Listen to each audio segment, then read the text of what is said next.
আমি যশোর বলে যাচ্ছি। আমি এর আগে দিঘির ফরওয়ার্ড শেষ করেছি। আমি প্রত্যেক জায়গায় একবার ডোর টু ডোর গেছি। এরপরে বেনাপোলে আসছি। আজকে বেনাপোলে আমার প্রায় 6ষ্ঠ দিন আমি বেনাপোল ওয়ার্ড ঘুরতেছি এবং প্রত্যেক জায়গায় ডোর টু ডোর গেছি এবং মানুষের যে ভালোবাসা আমি রাজনীতি করে পাইছি, তার থেকে মানে আজকে যে মানুষের দুয়ারে দুয়ারে আমি ভোট মানে আমি চার থেকে বলতে এসেছি, আমি এমন ভালোবাসা পেয়ে সত্যি আমি মুগ্ধ হয়েছি যে মানুষ আমাকে এত ভালোবাসে। মানুষ আমাকে যে ভালোবাসা পেয়েছে, রাজনীতিতে আমার এর থেকে আর কিছু চাওয়ার নেই।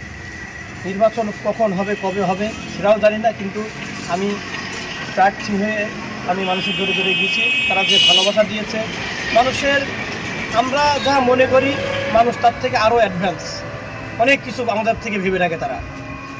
তারা মাদক নিয়ে কথা বলে, আমাদের আগেই বলে। তারা সন্ত্রাস নিয়ে কথা বলে, চাঁদাবাজি নিয়ে কথা বলে, তো উন্নয়নের কথা বলে যে আপনারা আসলে কী উন্নয়ন করবেন। মানে আমি যে বলবো আমি আসলে এই উন্নয়ন করবো, তার আগেই তারা উন্নয়নের কথা জানবে। মানুষ এখন খুব অনেক সচেতন, এই জন্য মানুষের ফাঁকি দেওয়ার কোনো সুযোগ নেই।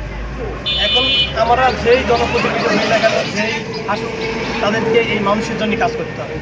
আর আমিও একটা স্লোগান নিয়ে আসছি, ক্ষমতা নয়, মানুষের সেবাই আমার মূল লক্ষ্য। আমি মানুষের সেবা করার জন্য আমি মানুষের কাছে দাঁড়িয়ে দাঁড়িয়ে যাচ্ছি। আমি যেন যদি আমি আল্লাহ আমার নমিনেশন দেয়, আমি যদি নির্বাচিত হই, মানুষ যেন আমার কাছে না যায়, আমি যেন মানুষের দাঁড়িয়ে দাঁড়িয়ে যাই, এই আমার লক্ষ্য। আমি এভাবে এগোচ্ছি এবং মানুষের প্রচুর সাড়া পাচ্ছে এবং মানুষ আমাকে অনেক ভালোবাসা দিচ্ছে। ধন্যবাদ।